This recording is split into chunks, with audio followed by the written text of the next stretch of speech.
आज की यह कहानी सुनने के बाद आपकी जिंदगी बेहद ही आसान हो जाएगी। जिंदगी को कैसे जीना चाहिए और खुशी खुशी कैसे बड़ी से बड़ी सफलता प्राप्त की जा सकती है, इसके पीछे का एक गहरा रहस्य आज मैं आपको एक कहानी के माध्यम से सुनाऊंगा। तो चलिए कहानी की शुरुआत करते हैं। दोस्तों, महात्मा बुद्ध कहते हैं कि शांति हमारे भीतर है, शांति हमारे अंदर से आती है, इसे बाहर ढूंढना व्यर्थ है। लेकिन अगर आप आज के समय की बात करेंगे तो आज हर एक मनुष्य केवल दौड़ में लगा हुआ है।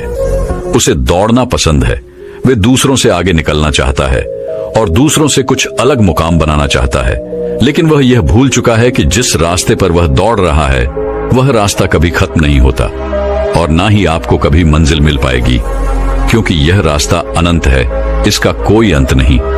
अंतिम समय में भी जब हम अपने आप को देखते हैं तो हम अपने आप को वही रास्ते पर खड़ा ही पाते हैं जहां से हमने इसकी शुरुआत की थी। हालांकि यह सच जानकर भी लोगों को कोई फर्क नहीं पड़ता। वह तो इस रेस में, इस दौड़ में जितना चाहते हैं, वह अपने आप को श्रेष्ठ साबित करना चाहते हैं। जब कोई उनसे पूछता है कि तुमने अपने जीवन में क्या हासिल किया, तब हम अपना बखान करने से कभी पीछे नहीं हटते। हम इसका जवाब कुछ इस तरह से देते हैं कि हमने अपने जीवन में यह हासिल किया, मैंने अपने जीवन में वह हासिल किया, मैंने इस मुकाम को पाया है, मैंने इतने वर्षों की तपस्या के बाद इस पौधे को हासिल किया है। लेकिन इस बात का असली मतलब केवल वही समझा सकता है जिसने ये सब कुछ पाने के चक्कर में अपने समय को गवा दिया और अभी भी वह इस दौड़ में दौड़ रहा है, क्योंकि उसे अपनी मंजिल अभी तक नहीं मिली। वह इस अनंत रास्ते की आखिरी छोर तक पहुंचना चाहता है, लेकिन जब वह पीछे मुड़कर देखता है तो वह अपने आप को इस रास्ते पर अकेला खड़ा महसूस कर पाता है। और यही हम सबके साथ भी होगा। हम सब भी इससे बच नहीं सकते, लेकिन जो समय से पहले अपने आप को जान पाते हैं, जो अपने आप को समझ पाते हैं, वह इस अनंत यात्रा को पहले ही देख लेते हैं, समझ जाते हैं। वह अपनी हर गलतियों को सुधारने का प्रयास कर पाते हैं। लेकिन जिन्हें यह नहीं पता कि वह कहां जा रहे हैं और उनकी यात्रा कब खत्म होगी, वे लोग इस दौड़ में केवल दौड़ते ही चले जाते हैं। इसे और अच्छे से समझाने के लिए आज की जो कहानी मैं आप सभी के लिए लेकर आया हूं, इस कहानी के माध्यम से आप यह समझ सकेंगे कि हम इस अनंत यात्रा को कैसे समाप्त कर सकते हैं और ऐसी क्या चीज है जिसे हम अपने जीवन में उतारकर अपने आप को समझ सकते हैं, पहचान सकते हैं, जिससे हम अपने जीवन की सभी समस्याओं का समाधान कर सकते हैं। एक समय की बात है, किसी नगरी के एक पहाड़ पर एक गुरु रहा करते थे। उन गुरु की ख्याति दूर दूर तक फैली हुई थी। वह गुरु बहुत ही ज्ञानी थे, लेकिन उन्होंने अपने पूरे जीवन काल में कभी किसी को अपना शिष्य नहीं बनाया। उनके पास अनेक लोग आते और उनसे कहते कि हमें अपना शिष्य बना ले, लेकिन वह कभी किसी को अपना शिष्य नहीं बनाते और वहां से उन्हें भगा देते। इसी तरह से समय बीतता गया। समय के साथ साथ अब युवा गुरु धीरे धीरे वृद्ध हो चुके थे। अब उनकी रोजमर्रा के कामों में भी उन्हें तकलीफ होने लगी थी। तब उनके मन में यह ख्याल उत्पन्न हुआ कि यदि मैंने अपने जीवन में किसी को अपना शिष्य बना लिया होता तो आज वह शिष्य मेरी कुछ तो मदद अवश्य कर देता। लेकिन उस वक्त मैंने किसी को अपना शिष्य नहीं बनाया और अब मेरे पास कोई भी यह तक कहने नहीं आता कि है गुरुवर मुझे अपना शिष्य बना ले, क्योंकि अब उनका शिष्य कोई नहीं बनना चाहता था। सभी को यही लगता था कि वह तो पागल है और कौन उस पागल का शिष्य बनना चाहेगा। वह सभी को भगा देता है, किसी को भी अपने पास रहने नहीं देता। तभी एक दिन एक युवक अपना बोरिया बिस्तर बांधे हुए उन गुरु के पास पहुंचा और उनसे कहने लगा, है गुरुदेव, मैंने सुना है आप बहुत ज्ञानी हैं, आपकी ख्याति दूर दूर तक फैली हुई है, लेकिन आप कभी किसी को अपना शिष्य नहीं बनाते। मैं आज आपके पास यही विनती लेकर आया हूं कि कृपा करके मुझे अपना शिष्य बना लीजिए। आप जो कहेंगे मैं वो करूंगा, लेकिन मुझे केवल आपसे ही ज्ञान प्राप्त करना है। मैंने सुना है अब बहुत ज्ञानी है और इसी इच्छा से मैं यहाँ पर आया हूँ कि वह ज्ञान आप मुझे देंगे, मुझे सिखाएंगे। मैं बड़ी आस लेकर आपके पास आया हूँ। जब मैं यहाँ आ रहा था तो हर कोई मुझे यहाँ आने से मना कर रहा था। हर कोई मुझसे यही कहता था कि उनके पास ना जाओ, वह बहुत पागल है, वह किसी को अपना शिष्य नहीं बनाते। यदि तुम उनके पास जाओगी तो वह तुम्हें डांट कर भगा देंगे, लेकिन तुम्हें अपना शिष्य नहीं बनाएंगे। सभी लोग मुझे रोक रहे थे, लेकिन मुझे तो केवल आपका ही शिष्य बनना है। क्या आप मुझे अपना शिष्य बनाएंगे? कृपा करके न मत कहिएगा। मैं आज आपके पास बड़ी आस लेकर आया हूं। उस युवक के मुख से यह सारी बातें सुनकर वह गुरुवर उस युवक से कहते हैं, हाँ, आज से तुम मेरे शिष्य हो। मैं तुम्हें अपना शिष्य बनाता हूं और कल से मैं तुम्हें ज्ञान भी अवश्य दूंगा। धीरे धीरे रात्रि का समय हो चुका था और उतने ऊपर उस पहाड़ी पर पानी का कोई स्रोत नहीं था। पानी लेने बहुत दूर जाना पड़ता था और शिष्य को बहुत जोरों की प्यास लग चुकी थी। वह पानी ढूंढने के लिए यहां वहां घूम रहा था, यहां वहां फिर रहा था, लेकिन उसे कहीं भी पानी नहीं मिला। और जब उन गुरुवर ने अपने उस शिष्य को पानी ढूंढता हुआ देखा तो उन्होंने कहा, बेटा, तुम्हें इस पहाड़ पर कहीं पानी नहीं मिलेगा। आज की रात तुम्हें ऐसे ही बितानी पड़ेगी। कल सुबह सुबह हम पानी के लिए निकल पड़ेंगे।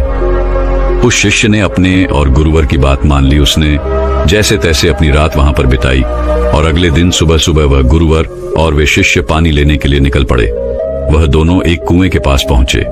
शिष्य को जोरों की प्यास लगी थी। उसने कुएं से झट से पानी निकाला और फटाफट पी गया, क्योंकि उसका गला सूखा हुआ था और उसे प्यास भी बहुत जोरों की लगी थी। यह देखकर उन गुरुवर ने अपने शिष्य से कहा, मूर्ख कहीं का, मुझे भूल गया। तेरे साथ मैं भी तो प्यासा हूं। क्या मुझे पानी की कोई आवश्यकता नहीं? इस पर शिष्य अपने गुरु से माफी मांगता है और कहता है गुरुदेव, मुझे क्षमा कीजिए। मुझे बहुत जोरों की प्यास लगी थी, जिस कारण मुझे आपका ध्यान नहीं आया और मैंने पानी निकालकर खुद ही पहले पी लिया।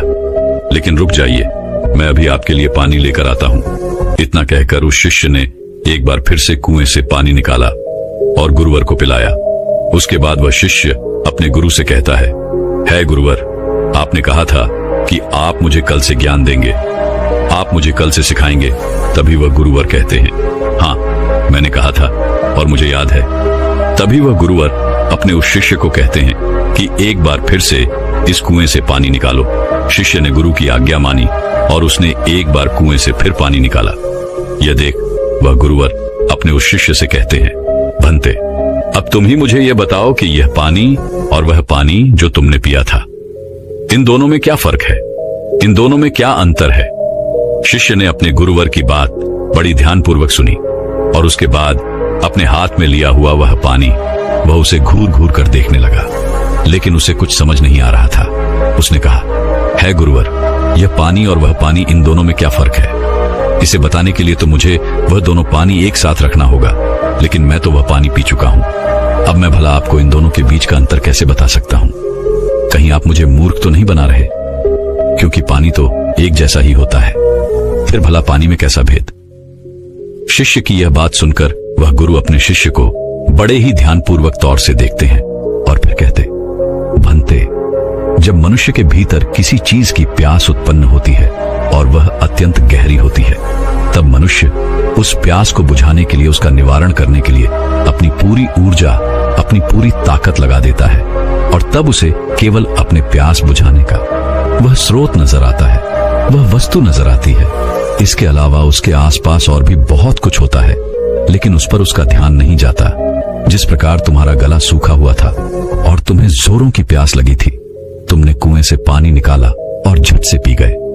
तुम्हें एक पल के लिए यह ख्याल नहीं आया कि साथ ही में तुम्हारे गुरु भी खड़े हैं और उन्हें भी जोरों की प्यास लगी हुई है। जिस प्रकार अभी तुम्हारे हाथ में यह पानी है और तुम्हारे चारों ओर भी बहुत कुछ है, लेकिन पानी भले ही वैसा ही है, इसका रंग, इसका स्वाद बिल्कुल वैसा ही है, लेकिन यह वह पानी नहीं है जिसके लिए तुम्हारे प्राण सूखे जा रहे थे। इसी कारणवश देखो, तुमने अभी भी यह पानी अपने हाथ में ही लिया हुआ है। यदि तुम्हें जोरों की प्यास लगी होती तो तुम इस पानी को भी पी गए होते, बिना किसी इंतजार के। लेकिन अब यह हो सकता है कि तुम इस पानी को फेंक दो या इसे कुएं में वापस डाल दो। इस कुएं में जितना भी पानी है सब एक ही है, सबका रंग, सबका रूप, सबका स्वाद एक ही जैसा है। लेकिन ये तो हमारी मन की स्थिति के कारण हमें ये अलग अलग नजर आता है। अर्थात सब कुछ तुम्हारे भीतर परिवर्तन होता है, बाहर कुछ नहीं। अपने गुरु की यह बात सुनकर शिष्य बहुत खुश हुआ, उसे बड़ी प्रसन्नता हुई। आश्रम से निकलते वक्त वो अपने साथ एक पोटली लेकर निकला था। उस पोटली में उसने लेखनी रखी थी। उसने तुरंत ही वह लेखनी निकाली और गुरु के कहे शब्दों को लिखना शुरू कर दिया। यह देखकर वह गुरुवर अपने उस शिष्य से कहते हैं, भंते, यह तुम क्या कर रहे हो? इसके जवाब में शिष्य अपने गुरुवर से कहता है गुरुवर, आपने जो कुछ भी कहा मैं उसे भूलना नहीं चाहता।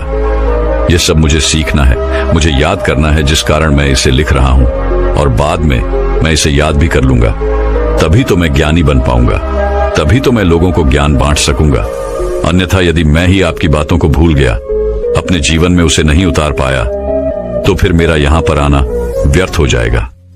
गुरु ने अपने उस शिष्य की सारी बातें ध्यानपूर्वक सुनी और उसके बाद वह अपने शिष्य से कहते हैं, भंते, ये सब तो ठीक है, लेकिन अब चलो, आश्रम चलने का वक्त हो चुका है और फिर हमें अभी भिक्षाटन के लिए भी तो जाना है। इतना कहकर वह गुरु और शिष्य वापस आश्रम की ओर लौट गए और रास्ते में ही उन्होंने भिक्षा भी मांग ली। दोनों जब आश्रम पहुंचे, उस भिक्षा का लुत्फ उठाया। रात में उसे खाकर वह लोग सो गए। अगले दिन सुबह सुबह उन गुरुवर ने अपने शिष्य को जगाया और कहा, चलो हमें कुएं के पास फिर जाना है। इतना कहकर शिष्य और वह गुरुवर उस कुएं की ओर निकल पड़ते हैं। कुछ देर बाद जब वह कुएं के पास पहुंचते हैं तो गुरुवर अपने शिष्य से कहते हैं कि पानी निकालो। वह शिष्य अपने गुरुवर की आज्ञा का पालन करते हुए उस कुएं से थोड़ा पानी निकालता है। तभी वह गुरुवर अपने उस शिष्य से कहते हैं, भंते, कल जो तुमने पानी पिया था और आज जो तुमने पानी निकाला है, इन दोनों में क्या फर्क है? क्या तुम मुझे बता सकते हो? इस पर शिष्य तुरंत ही अपनी उस पोटली को निकालता है जिसमें उसने वो सारी बातें लिखी होती हैं। जब गुरु ने उसे वो सारी बातें बताई थी कि जब मनुष्य को किसी चीज की प्यास उत्पन्न होती है तो वो उसे मिटाने की हर मुमकिन कोशिश करता है और उसके आसपास बहुत कुछ होता है, लेकिन वह उसे देख नहीं पाता। वह ये पढ़ ही रहा था कि तभी उन गुरु ने अपने उस शिष्य से कहा, मूर्ख, क्या कर रहे हो? वह शिष्य कहता है गुरुवर, जैसा कि आपने मुझे बताया था, मैं उसी ज्ञान को दोहरा रहा था और आपको आपके सवाल का जवाब देने का प्रयास कर रहा था। तभी वह गुरुवर अपने उस शिष्य से कहते हैं, मूर्ख, इस पानी को सूंघो, इस पानी में से दुर्गंध आ रही है। शिष्य ने अपने गुरु की आज्ञा मानी। उसने तुरंत ही उस पानी को सूंघा। उसमें से सचमुच बदबू आ रही थी, मानो वह पानी सड़ चुका हो। तभी वह गुरु कुएं की ओर आगे बढ़ते हैं और कुएं में झांक कर देखते हैं तो उसके अंदर एक जीव मरा पड़ा था। जैसे तैसे उन गुरुवर ने और उस शिष्य ने मिलकर उस जीव को कुएं से बाहर निकाला और उस जानवर की ओर इशारा करते हुए और गुरुवर अपने शिष्य से कहते हैं, भंते, क्या तुम इसे देख पा रहे हो? इस पर शिष्य कहता है, हाँ गुरुवर, मैं इसे देख पा रहा हूं। तभी वह गुरुवर कहते हैं, इस पृथ्वी पर जिसने अब भी जन्म लिया है उसकी मृत्यु निश्चित है। वह एक न एक दिन मृत्यु को अवश्य प्राप्त होता है। जब एक मनुष्य जन्म लेता है तो उसका जीवन संपूर्ण होता है और मृत्यु शून्य होती है, लेकिन धीरे धीरे जैसे जैसे समय बीतता जाता है, एक एक दिन ढलते जाते हैं, जीवन घटने लगता है और मृत्यु संपूर्ण होती जाती है। किसी की भी मृत्यु यूं ही अचानक नहीं हो जाती। जब कोई भी प्राणी जन्म लेता है तो उसके जन्म से ही यह प्रक्रिया शुरू हो जाती है और अंततः हमारी यात्रा जन्म से मृत्यु तक अपना सफर तय कर लेती है। हाँ, यहाँ पर यह जरूर होता है कि किसी के लिए तेज प्रक्रिया होती है और किसी के लिए यह प्रक्रिया धीमी होती है, लेकिन यह प्रक्रिया सभी के लिए काम करती है और सभी को एक ना एक दिन जन्म से लेकर मृत्यु तक का यह सफर तय करना ही पड़ता है। शिष्य ने एक बार फिर से अपनी लेखनी निकाली और गुरु की इन सभी बातों को लिखना शुरू कर दिया। तभी वह गुरु हैं, क्रोधित होते हुए अपने उस शिष्य से कहते हैं, चलो कुएं की ओर चलो। यह देखकर वह शिष्य घबरा जाता है और अपने उन गुरुवर से कहता है गुरुवर, मैं तो अभी जवान हूं और मैं अभी मृत्यु को प्राप्त नहीं होना चाहता, कृपा करके मुझे छोड़ दे।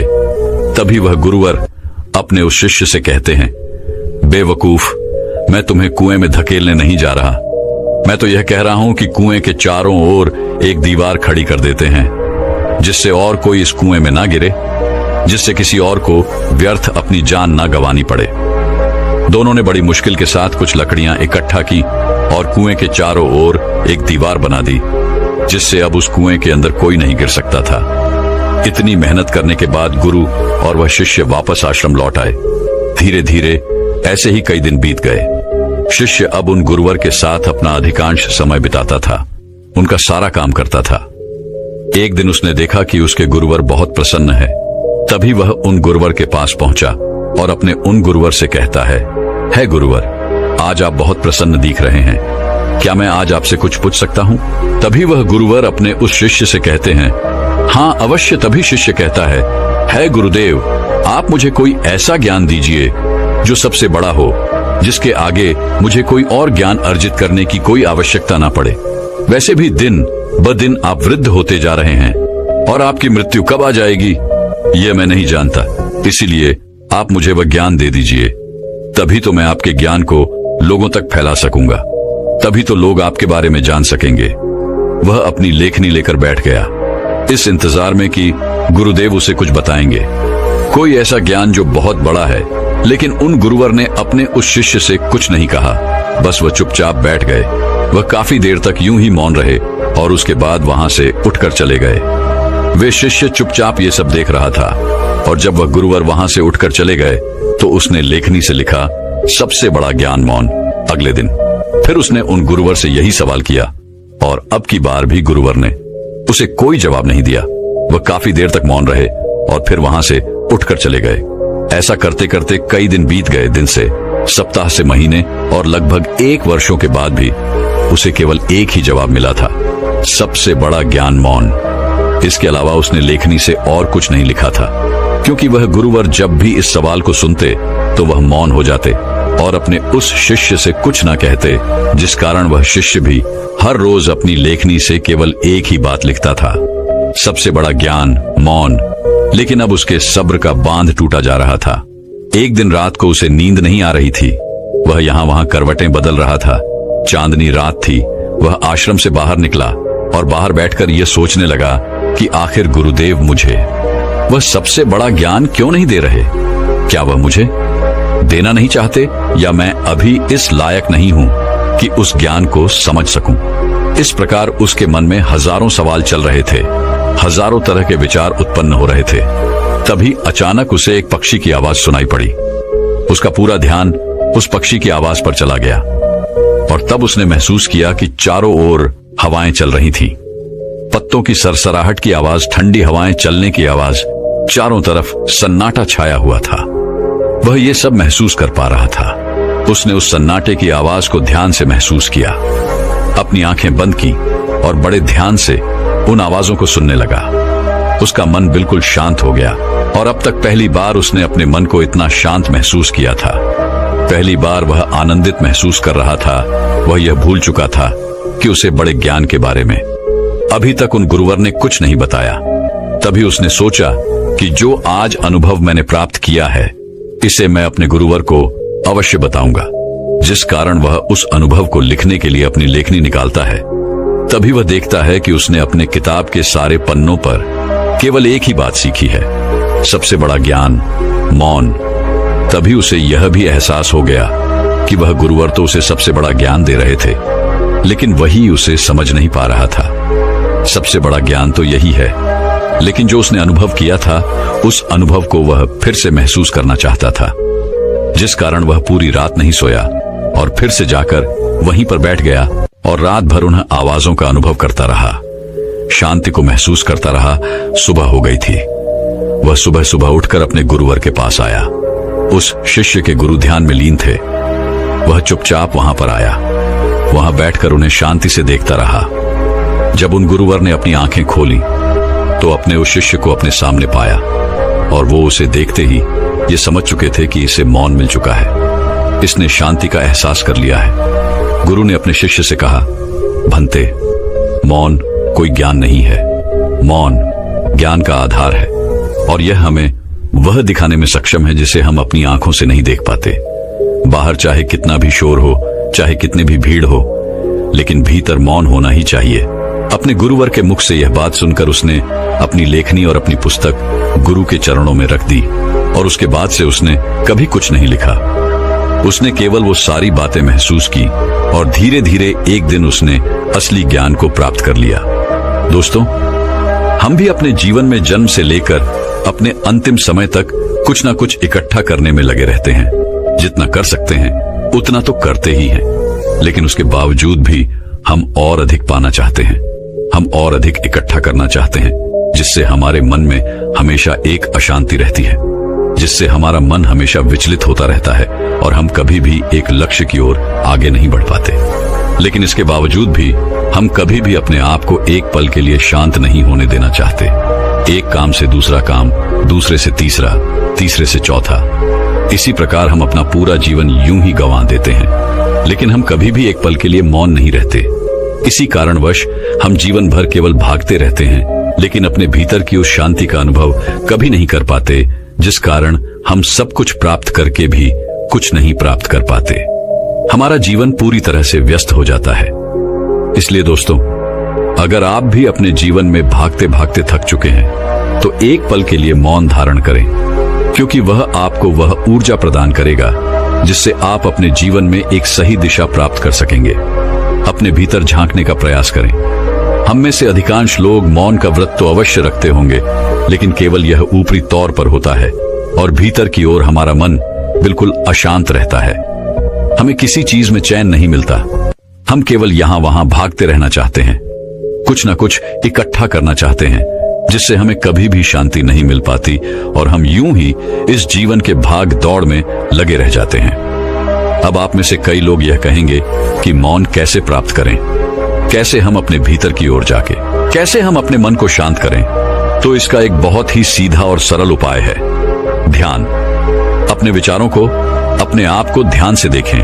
आप दिन भर क्या कर रहे हैं, आप कहां पर कितना समय दे रहे हैं। जब आप किसी चीज को होते हुए देख रहे हैं और आपके मन में किस प्रकार के विचार उत्पन्न कर रहा है, तब आप यह भी समझ पाएंगे कि आप कितनी व्यर्थ की बातें सोचते हैं जिनका वर्तमान से कोई संबंध नहीं है।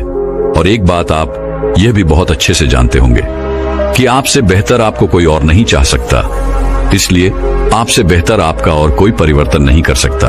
आप जैसा चाहें वैसा अपने आप को बना सकते हैं, इसलिए कोशिश करें। निरंतर कोशिश करते रहने पर आप मौन को भी अवश्य पालेंगे और अपने जीवन को एक सही दिशा और दशा देने में सक्षम हो पाएंगे। दोस्तों, उम्मीद है कि आपने आज की इस वीडियो से जरूर कुछ ना कुछ सीखा होगा। तो इस वीडियो को लाइक और अपने दोस्तों के साथ शेयर करना ना भूलें। हमें ऐसे ही सपोर्ट करने के लिए चैनल को सब्सक्राइब और घंटी बटन को जरूर दबा दें। तो चलिए मिलते हैं एक और वीडियो में, तब तक के लिए अपना ख्याल रखें। धन्यवाद।